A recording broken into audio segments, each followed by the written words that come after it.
عبد الرحمن بن یعقوب نے حضرت ابو ہریرہ رضی اللہ عنہ سے روایت کی کہ رسول اللہ صلی اللہ علیہ وسلم نے فرمایا، مجھے حکم دیا گیا ہے کہ میں لوگوں سے جنگ کروں یہاں تک کہ وہ لا الہ الا اللہ کی شہادت دیں اور مجھ پر اور جو دین میں لے کر آیا ہوں اس پر ایمان لے آئیں۔ چنانچہ جب وہ ایسا کر لیں تو انہوں نے میری طرف سے اپنی جان و مال کو محفوظ کر لیا، الا یہ کہ اس شہادت کا حق ہو اور ان کا حساب اللہ کے سپرد ہے۔ صحیح مسلم حدیث نمبر 126۔ اعمش نے ابو سفیان سے، انہوں نے حضرت جابر رضی اللہ عنہ سے، نیز اعمش ہی نے ابو صالح سے اور انہوں نے حضرت ابو ہریرہ رضی اللہ عنہ سے روایت کی۔ جابر اور ابو ہریرہ رضی اللہ عنہما دونوں نے کہا کہ رسول اللہ صلی اللہ علیہ وسلم نے فرمایا، مجھے لوگوں سے جنگ کرنے کا حکم ملا ہے۔ سعید بن مسیب کی حدیث کی طرح جو انہوں نے حضرت ابو ہریرہ رضی اللہ عنہ سے روایت کی ہے۔ صحیح مسلم حدیث نمبر 127۔ ابو زبیر نے حضرت جابر رضی اللہ عنہ سے روایت کی کہ رسول اللہ صلی اللہ علیہ وسلم نے فرمایا، مجھے حکم دیا گیا ہے کہ میں لوگوں سے لڑوں یہاں تک کہ وہ لا الہ الا اللہ کے قائل ہو جائیں۔ جب وہ لا الہ الا اللہ کے قائل ہو جائیں گے تو انہوں نے میری طرف سے اپنے خون اور مال محفوظ کر لیے، الا یہ کہ اس کلمے کے حق کا تقاضا ہو اور ان کا حساب اللہ کے سپرد ہے۔ پھر آپ صلی اللہ علیہ وسلم نے یہ آیت تلاوت فرمائی، آپ تو بس نصیحت کرنے والے ہیں، آپ ان پر زبردستی کرنے والے نہیں ہیں۔ صحیح مسلم حدیث نمبر 128۔ حضرت عبداللہ بن عمر رضی اللہ تعالیٰ عنہما سے روایت ہے کہ رسول اللہ صلی اللہ علیہ وسلم نے فرمایا، مجھے حکم دیا گیا ہے کہ میں لوگوں سے جنگ کروں یہاں تک کہ وہ اس حقیقت کی شہادت دیں کہ اللہ کے سوا کوئی معبود نہیں اور محمد صلی اللہ علیہ وسلم اللہ کے رسول ہیں، اور نماز قائم کریں اور زکوٰۃ ادا کریں۔ جب وہ یہ سب کچھ کرنے لگیں گے تو وہ میری طرف سے اپنا خون، جان اور مال محفوظ کر لیں گے سوائے اسلام کے حق کے، اور ان کا حساب اللہ پر ہوگا۔ صحیح مسلم حدیث نمبر 129۔ مروان فزاری نے ابو مالک یعنی سعد بن طارق اشجعی سے حدیث سنائی، انہوں نے اپنے والد یعنی طارق بن اشیم سے روایت کی، انہوں نے کہا کہ میں نے رسول اللہ صلی اللہ علیہ وسلم کو یہ فرماتے ہوئے سنا، جس نے لا الہ الا اللہ کہا اور اللہ کے سوا جن کی بندگی کی جاتی ہے ان سب کا انکار کیا تو اس کا مال و جان محفوظ ہو گیا اور اس کا حساب اللہ پر ہے۔ صحیح مسلم حدیث نمبر 123۔ ابو خالد احمر اور یزید بن ہارون نے ابو مالک سے، انہوں نے اپنے والد سے روایت کی کہ انہوں نے نبی اکرم صلی اللہ علیہ وسلم کو یہ فرماتے ہوئے سنا، جس نے اللہ کو یکتا قرار دیا، پھر مذکورہ بالا حدیث کی طرح بیان کیا۔ صحیح مسلم حدیث نمبر 131۔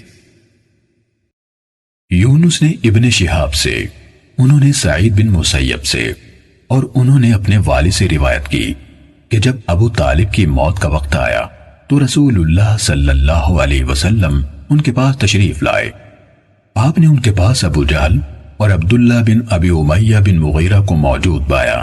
رسول اللہ صلی اللہ علیہ وسلم نے فرمایا، چچا ایک کلمہ لا الہ الا اللہ کہہ دیں، میں اللہ کے ہاں آپ کے حق میں اس کا گواہ بن جاؤں گا۔ ابو جہل اور عبداللہ بن امیہ نے کہا، ابو طالب آپ عبد المطلب کے دین کو چھوڑ دیں گے؟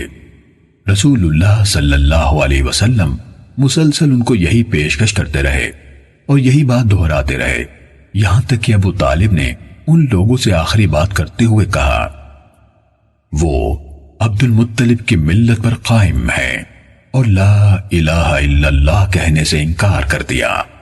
تب رسول اللہ صلی اللہ علیہ وسلم نے فرمایا، اللہ کی قسم میں آپ کے لیے اللہ تعالیٰ سے مغفرت کی دعا کرتا رہوں گا جب تک کہ مجھے آپ کے حوالے سے روک نہ دیا جائے۔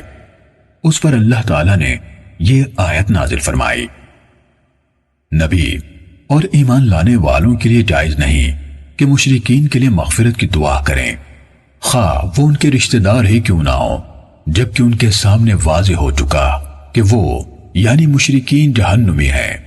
اللہ تعالیٰ نے ابو طالب کے بارے میں یہ آیت بھی نازل فرمائی اور رسول اللہ صلی اللہ علیہ وسلم کو مخاطب کر کے فرمایا، اے نبی، بے شک آپ جسے چاہیں ہدایت نہیں دے سکتے، لیکن اللہ جس کو چاہے ہدایت دے دیتا ہے اور وہ سیدھی راہ پانے والوں کے بارے میں زیادہ آگاہ ہے۔ صحیح مسلم حدیث نمبر 132۔ معمر اور صالح دونوں نے زہری سے ان کی سابقہ سند کے ساتھ یہی روایت بیان کی۔ فرق یہ ہے کہ صالح کی روایت فَأَنزَلَ اللَّهُ فِيهِ، اس کے بارے میں اللہ تعالیٰ نے آیت اتاری پر ختم ہو گئی۔ انہوں نے 2 آیتیں بیان نہیں کی۔ انہوں نے اپنی حدیث میں یہ بھی کہا کہ وہ دونوں یعنی ابو جہل اور عبداللہ بن ابی امیہ یہی بات دہراتے رہے۔ معمر کی روایت میں المقالۃ یعنی بات کے بجائے الکلمہ یعنی کلمہ ہے، وہ دونوں ان کے ساتھ لگے رہے۔ صحیح مسلم حدیث نمبر 133۔ مروان بن یزید سے جو کیسان کے بیٹے ہیں حدیث سنائی، انہوں نے ابو حازم سے، انہوں نے حضرت ابو ہریرہ رضی اللہ عنہ سے روایت کی، کہا رسول اللہ صلی اللہ علیہ وسلم نے اپنے چچا کی موت کے وقت ان سے کہا، لا الہ الا اللہ کہہ دیں، میں قیامت کے دن آپ کے لیے اس کے بارے میں گواہی دوں گا، لیکن انہوں نے انکار کر دیا۔ کہا اس پر اللہ تعالیٰ نے یہ آیت اتاری، انک لا تہدی من احببت، بے شک آپ جسے چاہیں راہ راست پر نہیں لا سکتے، آیت کے آخر تک۔ صحیح مسلم حدیث نمبر 134۔ یحییٰ بن سعید نے کہا ہمیں یزید بن کیسان نے حدیث سنائی، اس کے بعد مذکورہ سند کے ساتھ حضرت ابو ہریرہ رضی اللہ عنہ سے روایت ہے کہ رسول اللہ صلی اللہ علیہ وسلم نے اپنے چچا سے فرمایا، لا الہ الا اللہ کہہ دیجئے، میں قیامت کے دن آپ کے لیے اس کے بارے میں گواہ بن جاؤں گا۔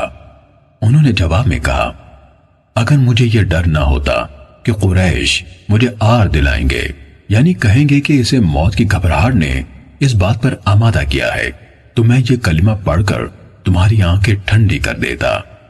اس پر اللہ تعالیٰ نے یہ آیت نازل فرمائی، یعنی آپ جسے چاہتے ہوں اسے راہ راست پر نہیں لا سکتے، لیکن اللہ تعالیٰ جسے چاہے راہ راست پر لے آتا ہے۔ صحیح مسلم حدیث نمبر 135۔